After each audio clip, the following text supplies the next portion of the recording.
여호와께서 내게 구하시는 것은 이라는 제목으로 말씀 함께 나누겠습니다. 오늘 같이 나눌 말씀은 미가서인데요. 이 말씀을 기록한 미가 선지자의 활동 시기는 1장 1절을 보게 되면 요담과 아하스와 히스기야 시대였음을 알 수 있습니다. 이 태평성대한 우시야 왕 시대를 이어서 요담 때부터도 북이스라엘과 남유다의 어느 정도 경제적 성장이 지속되던 시기였습니다. 또 상업적으로도 크게 발달을 했습니다. 그런데 경제가 성장하고 상업적으로 발달을 했다면 모든 사람들이 잘 먹고 잘 살고 행복해야 하는데 그렇지 않았습니다. 상류층들만 경제적 풍요를 누렸고 서민들은 오히려 더 가난해지고 더 굶주린 삶을 살게 되는 일이 벌어졌습니다. 있는 자들은 자신의 욕망을 채우기 위해 더 만족한 삶을 살기 위해 고리대금을 하며 가난한 자들을 착취했던 것입니다. 또 올바른 말씀을 전해야 할 선지자들은 돈을 위하여 예언하였고 약자를 보호해야 할 통치자들은 뇌물을 받으며 힘있는 자들을 위해 재판했습니다. 제사장들도 자신들의 싹을 위해 교훈하였습니다. 그러면서 하나님이 우리와 함께 계시기 때문에 재앙이 없다라고 외쳤습니다. 이처럼 하나님의 공의와 사랑이 없는 시대가 되어버렸습니다. 왜 이런 일이 벌어졌을까요? 그들이 하나님을 암섬기거나 제사를 드리지 않았던 것이 아닙니다. 오히려 경제적으로 상업적으로 더 발전함을 따라 양껏 하나님께 바쳤을지도 모릅니다. 그러나 그들은 하나님과 우상을 겸하여 섬겼습니다. 그들의 제사는 형식적이었고 그들의 삶은 하나님의 말씀과 다른 삶을 살아갔습니다. 그 가운데 하나님께서는 오늘 6장 말씀의 미가를 통해 하나님께서 진정으로 원하시는 것이 무엇인지를 말씀하십니다. 오늘 같이 말씀을 나눌 때 깨닫는 지혜와 성령의 충만한 은혜가 임하여서 하나님께서 우리에게 원하시는 것이 무엇인지를 발견하고 순종함으로 결단할 수 있는 대구동성의 모든 성도님들 되시길 주님의 이름으로 축복합니다. 우리가 오늘 읽은 6장 1절에서 8절 말씀은 하나님께서 이스라엘과 변론하시는 내용입니다. 온고이신 하나님께서 그의 선지자 미가를 세우셔서 피고인 이스라엘을 상대로 소송의 내용을 읽게 하십니다. 우리 1절과 2절 말씀을 다 같이 한번 읽어보도록 하겠습니다. 시작. 너희는 여호와의 말씀을 들을지어다. 너는 일어나서 산을 향하여 변론하여 작은 산들이 내 목소리를 듣게 하라 하셨나니 너희 산들과 땅의 견고한 지대들아 너희는 여호와의 변론을 들으라. 여호와께서 자기 백성과 변론하시며 이스라엘과 변론하실 것이라. 아멘. 너희는 여호와의 말씀을 들을지어다 라고 시작합니다. 여기서 들으라라는 쉐메우라는 단어는 단순히 소리를 귀로 듣는 것만이 아니라 그 의미를 바로 알고 그에 맞게 행동하는 것을 촉구하는 의미를 가집니다. 지금 미가가 이스라엘 백성들에게 하나님께서 하신 말씀이 이러하니 이것을 듣고 빨리 돌이켜라 라고 말하고 있는 것입니다. 하나님께서 하신 말씀이 무엇입니까? 산들을 증인으로 세우고 변론하자는 것입니다. 이 변론이라는 단어 리브는 다투다, 논쟁하다 라는 뜻으로 말 그대로 언쟁을 벌이는 것입니다. 그런데 마지막 이스라엘과 변론하실 것이라 라는 것의 이 변론은 다른 의미를 가집니다. 야샤크라는 단어로 결정하다, 심판하다 라는 뜻입니다. 즉, 이 논쟁의 끝에도 이스라엘 백성들이 돌이키지 않는다면 하나님이 결정하시고 심판을 내리시겠다는 겁니다. 그런데 한 가지 의아스러운 점은 하나님께서 산을 증인으로 세우셨다는 것입니다. 이왕이면 사람을 증인으로 세워야 하는 것이 아닐까요? 고대 근동의 문헌들을 보게 되면 사람끼리의 조약 가운데 신들이나 자연적인 요소들을 증인으로 세우는 것을 볼 수 있습니다. 그러한 문화에 따라서 하나님께서도 산들을 증인으로 세우신 것입니다. 동시대의 사람이었던 이 이사야도 1장 2절 말씀에 하늘이여 들으라 땅이여 귀를 기울이라 라고 말하며 이스라엘 백성들이 하나님 앞에 불순종한 것들을 자연 만물에게 선포합니다. 무엇보다 이 산과 작은 산들은 하나님이 창조하실 때부터 그 자리에 존재했었습니다. 오랜 세월 이스라엘의 역사의 모든 모습들을 보았기 때문에 증인으로 세우기에 아주 적합합니다. 이처럼 하나님께서는 증인을 세운 뒤 이제 변론을 시작하십니다. 하나님께서 먼저 말씀하는데요. 3절 말씀을 제가 읽도록 하겠습니다. 이르시기를 내 백성아 내가 무엇을 내게 행하였으며 무슨 일로 너를 괴롭게 하였느냐 너는 내게 증언하라 라고 말씀하십니다. 하나님께서 이스라엘 백성들에게 내가 도대체 무슨 잘못을 했고 내가 언제 너희들을 괴롭게 했느냐 한번 말해봐라 라고 하시는 것입니다. 이 말씀을 비추어 이스라엘 백성들이 하나님으로 인해 괴롭다, 하나님으로 인해 힘들다 라고 불평하며 원망했음을 알 수 있습니다. 그래서 하나님께서는 너는 산들 앞에서 내가 도대체 뭘 그렇게 괴롭게 했는지 증명하라 라고 말씀하시는 겁니다. 이스라엘 백성들이 무엇으로 하나님께 불평하고 원망했는지는 명확하게 알 수 없습니다. 그러나 중요한 것은 하나님은 불평과 원망을 받으실 만한 분이 아니라는 것입니다. 오히려 하나님께서 이스라엘 백성들의 태도와 행동을 문제 삼으셔야 하는 것이 옳습니다. 그 당시 시대로 추정되는 사마리아 지역의 유물들을 살펴보면 많은 사람들의 이름을 확인할 수가 있습니다. 그리고 그 상당수의 이름들 가운데 바알이라는 이름을 담고 있는 이름들이 많다고 합니다. 성경에서도 알 수 있듯이 이 이름에는 그 당시 시대를 반영하고 있습니다. 이는 당시 우상의 이름을 자기 자녀의 이름에 넣을 정도로 이스라엘의 종교적인 타락이 얼마나 심각했는지를 알 수 있습니다. 이스라엘 백성들은 원망할 것이 아니라 자신들의 삶을 비추어 보며 자신의 죄를 깨닫고 뉘우쳐야 합니다. 그런데 오히려 하나님이 날 괴롭게 한다라고 말하는 것입니다. 이러한 상황 가운데도 그럼에도 하나님께서는 3절 말씀에 이스라엘 백성들을 뭐라고 말씀하십니까? 내 백성이라고 말씀하십니다. 끊임없이 실망시키고 죄 가운데 빠져 살면서 하나님 앞에 불평 원망을 해도 여전히 하나님께서는 하나님의 백성들을 포기하시지 않으시는 신실하심을 보여주십니다. 그리고 이 하나님의 신실하심은 사실 그 누구보다 이 이스라엘 백성들이 너무나 많이 겪었고 너무나 많이 알아야 합니다. 왜냐하면 이스라엘을 만드시고 그들을 인도하신 분이 하나님이시기 때문입니다. 그래서 하나님께서는 두 가지 사건을 통해 하나님이 어떠한 분이신지를 이스라엘 백성들에게 다시 기억하기를 원하십니다. 그래서 4절 말씀인데요. 우리 4절 말씀을 한번 읽어보도록 하겠습니다. 시작. 내가 너를 애굽 땅에서 인도해내어 종노릇 하는 집에서 속량하였고 모세와 아론과 미리암을 내 앞에 보냈느니라. 아멘. 하나님께서는 이스라엘 백성들에게 하나님이 어떤 분이셨는지를 기억하도록 첫 번째로 출애굽 사건을 말씀하십니다. 하나님께서는 이스라엘 백성들을 애굽 땅에서 인도하시고 속량하셨습니다. 여기서 인도하다라는 단어 알라는 그 의미대로 올라가다라는 의미입니다. 지형적으로 볼 때 애굽은 낮은 곳이고 가나안 땅은 높은 산지입니다. 그래서 애굽에서 가나안으로 올라가다라는 의미로 볼 수 있고 또한 동시에 낮은 종의 신분에 있는 이스라엘 백성들을 끌어올려 자유자로 삼게 하시고 하나님의 백성으로 삼아주신 것으로 볼 수 있습니다. 그것이 하나님의 인도하심입니다. 어떻게 자유를 얻는 복을 받았습니까? 하나님께서 친히 속량해 주셨기 때문입니다.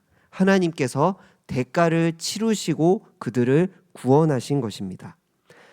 10번째 재앙을 통해 애굽 사람의 장자나 첫 새끼를 죽이면서 이스라엘의 집의 장자나 첫 새끼는 보존해 주셨습니다. 그에 대한 대가로 어린 양의 생명을 바치게 하셨습니다.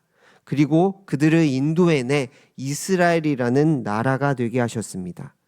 종에서 자유를 주시고 친히 나라를 만들어 주신 분이 하나님이십니다. 이스라엘 백성들은 그런 하나님을 잊어버리고 우상을 따르면서 하나님께 원망불평하고 있는 것입니다. 또 모세와 아론과 미리암을 보내셨다라고 말씀합니다.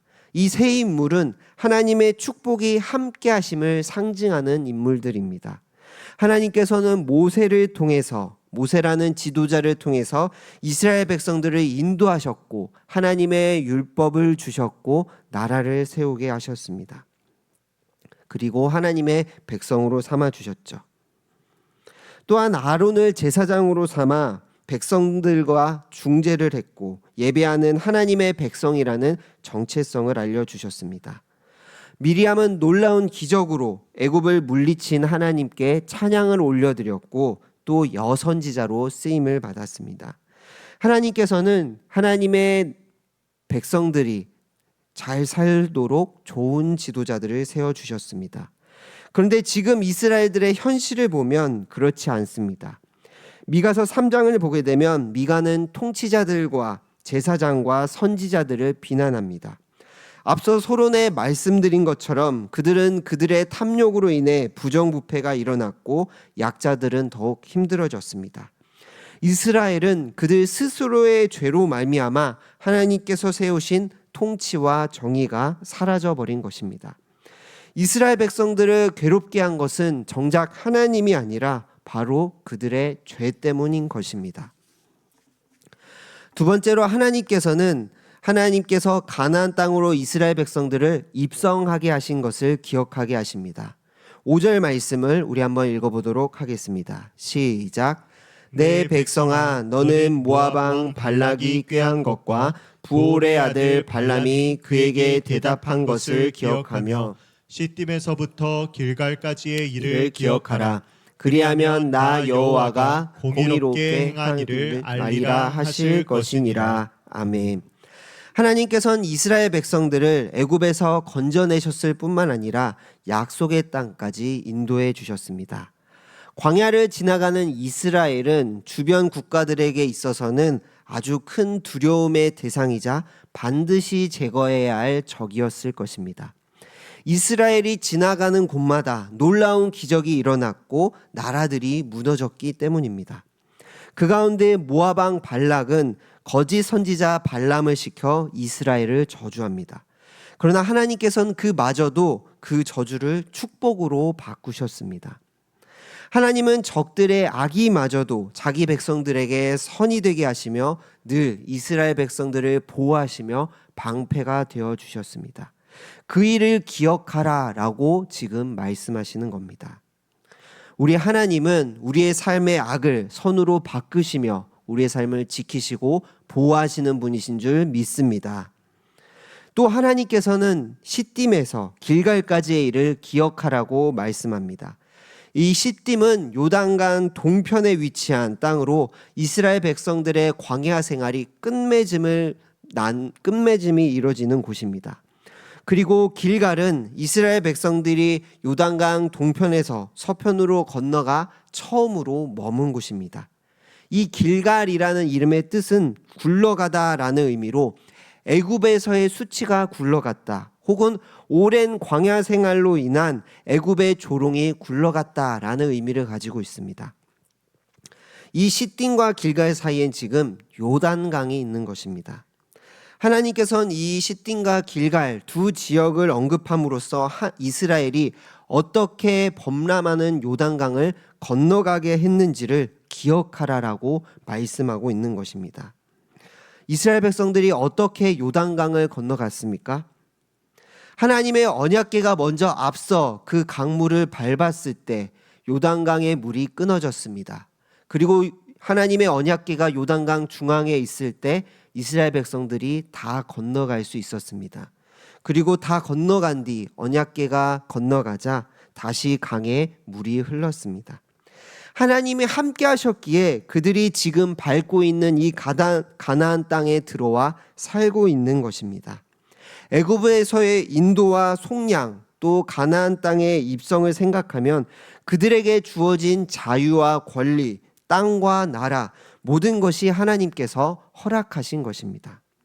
하나님은 괴롭게 하신 분이 아니라 오히려 복을 주시며 신실하시고 공의로우신 분이심을 말씀해주고 있는 것입니다. 때로 우리의 삶에도 고난과 역경이 찾아올 때 하나님은 전능하시고 모든 것이 그분의 섭리 안에 있기 때문에 다 하나님의 탓으로 돌릴 때가 있습니다. 물론 하나님의 테스트가 있을 수도 있습니다. 그러나 먼저 우리는 우리 스스로를 점검해야 합니다. 우리가 하나님의 말씀 안에 있는지, 하나님이 원하시는 것을 따라 살고 있는지, 아니면 나의 욕심을 따라 나의 만족과 유익을 위해 살아가고 있는지 돌아보아야 합니다. 왜냐하면 하나님은 지금도 여전히 신실하시고 공의로운 변치 않는 분이시기 때문입니다. 애굽에서 종의 신분에서 속량해 주신 것처럼 우리를 예수 그리스도의 피로 속량하시고 하나님의 자녀로 삼아 주셨습니다. 삶의 어렵고 힘든 순간순간마다 함께 하셨고 선한 길로 인도해 주셨습니다. 세상의 아까운데 보호해 주시며 합력하여 선을 이루며 지금까지 우리를 이 자리로 인도해 주셨습니다. 그 신실하신 하나님을 기억하는 모든 성도님들 되시길 소망합니다. 어려움과 괴로운 일 앞에서 하나님을 원망하는 것이 아니라 먼저 신실하신 하나님의 그 구원의 하나님을 먼저 기억할 수 있는 성도님들 되시길 소망합니다. 그래야 그 앞에 내가 어떠한 모습으로 서 있는지를 돌아보며 죄가 아니라 하나님께 붙어 있을 수 있는 대구동성의 모든 성도님들 되시길 주님의 이름으로 축복합니다. 이 3절과 5절 말씀을 통해 하나님께서는 하나님이 얼마나 신실하시고 이스라엘을 괴롭게 하는 분이 아니라 얼마나 그들과 특별한 관계를 맺어주셨는지를 보여주셨습니다. 종의 신분에서 구원하셨고 나라를 만드셨고 땅을 주셨습니다. 사실 하나님께서는 이스라엘 백성들에게 그 어떤 무엇이든 요구하실 수 있는 권한이 충분히 있으심을 알 수 있습니다. 그러나 이스라엘 백성들은 그렇게 생각하지 않는 것 같습니다. 6절과 7절 말씀인데요. 제가 읽도록 하겠습니다. 내가 무엇을 가지고 여호와 앞에 나아가며 높으신 하나님께 경배할까? 내가 번제물로 1년 된 송아지를 가지고 그 앞에 나아갈까? 여호와께서 천천의 순양이나 만만의 강물 같은 기름을 기뻐하실까? 내 허물을 위하여 내 맏아들을 내 영혼의 죄로 말미암아 내 몸의 열매를 드릴까? 이 두 구절의 말씀을 누가 말했는가에 대해 신학자들의 의견이 분분합니다.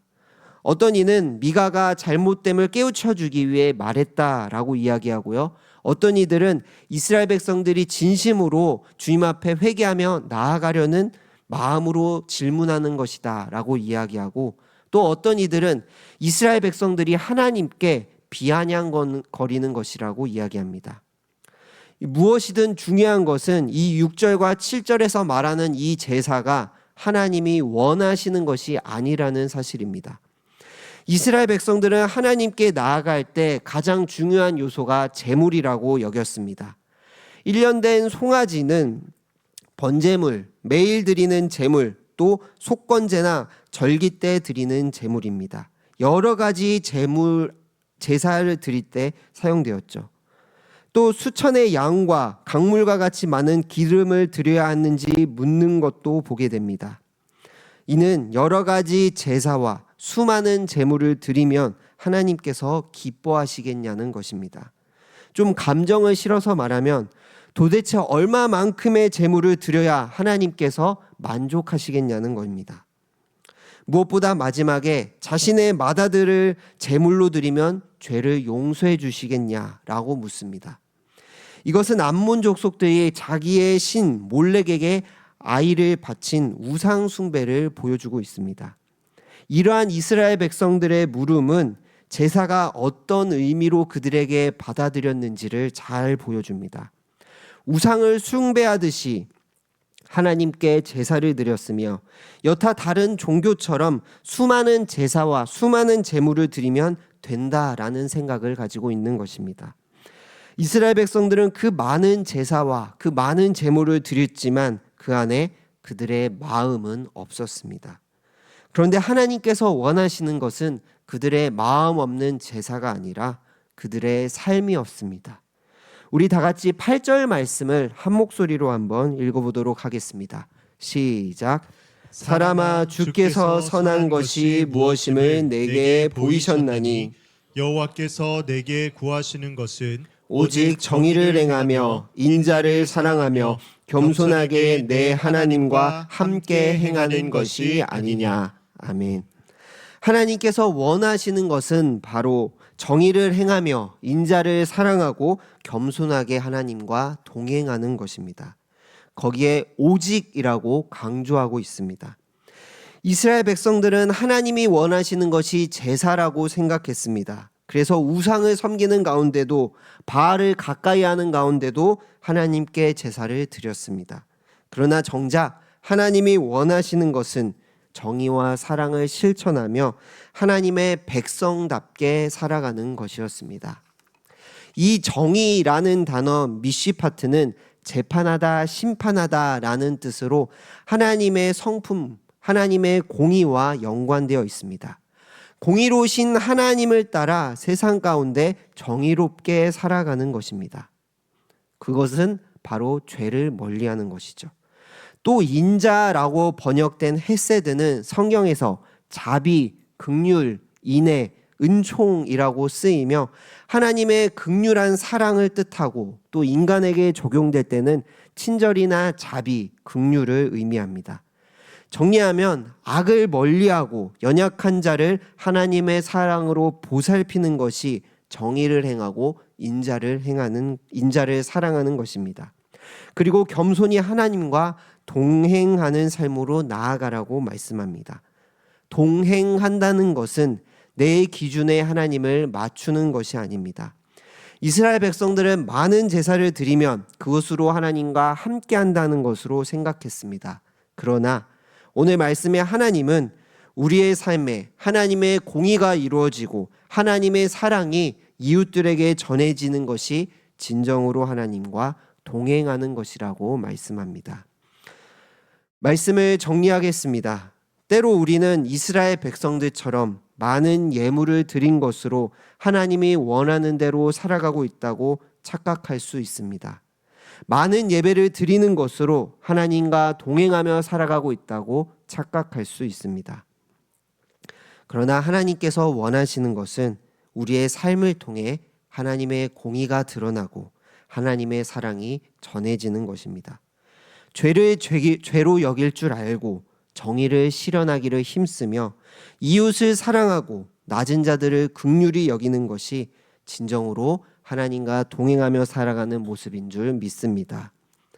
죄의 종이었던 우리를 구원하신 그 하나님께서 원하시는 것, 형식적인 예배, 수많은 예배가 아니라 마음으로 드리는 예배입니다. 그리고 삶으로 드리는 예배입니다. 오늘 말씀을 기억하며 하나님이 원하시는 것이 우리의 삶의 예배임을 기억하며 하나님의 공의를 따라 하나님의 사랑을 전하며 살아가는 또 삶의 자리가 진정한 예배의 자리가 되는 대구동성의 모든 성도님들 되시길 주님의 이름으로 축복합니다. 기도드리겠습니다.